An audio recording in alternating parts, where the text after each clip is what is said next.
The immigrant laws scrapped in 1965 were equally hard to defend, with quotas dating back to the 1920s that discriminated against Jews and migrants from poor parts of Europe, Asia, and Africa. To scrap basically means to throw something away.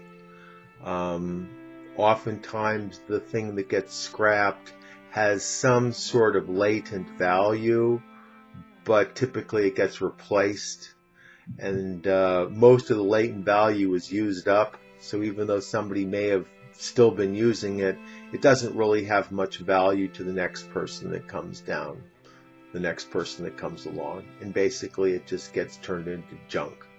So to scrap something largely means to junk something. So if I have an old computer, I get a new computer.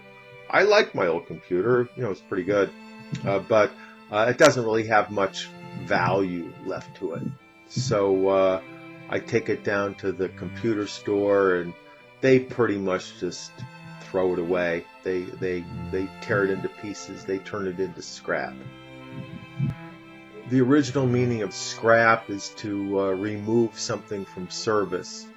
So if you scrap a car, it means you're not using the car anymore. You're turning it into junk.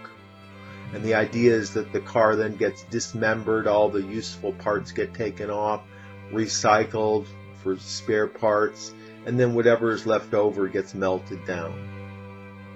Nowadays, scrap doesn't necessarily have to include the idea of recycling. It could just be that you throw something away that was previously useful. So in that sense, it's the same as junk something. So if you scrap something, you throw it out, you get rid of it, you dispose of it.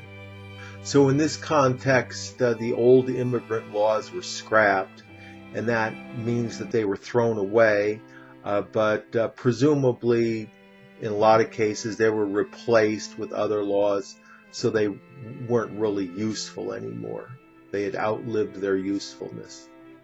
I wrote a proposal for my boss about expanding our office space by leasing out the office that was next door to us. But after I went to all the trouble to put together the proposal, the directors, they decided to just move to another building. So my proposal got scrapped after all the work I put into it. I had this old car and the body was starting to fall apart. So I was emotionally attached to that car for some reason.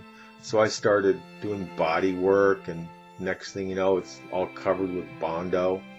But then the engine stopped working. So after all the work that I did, I had to scrap the car. When the USSR started to fail and communism didn't work anymore, the leaders of Russia, they realized they had to scrap a lot of the old systems that they were using for years and years, and had to try to develop new systems based on market economies. ESL-fullsteamahead.com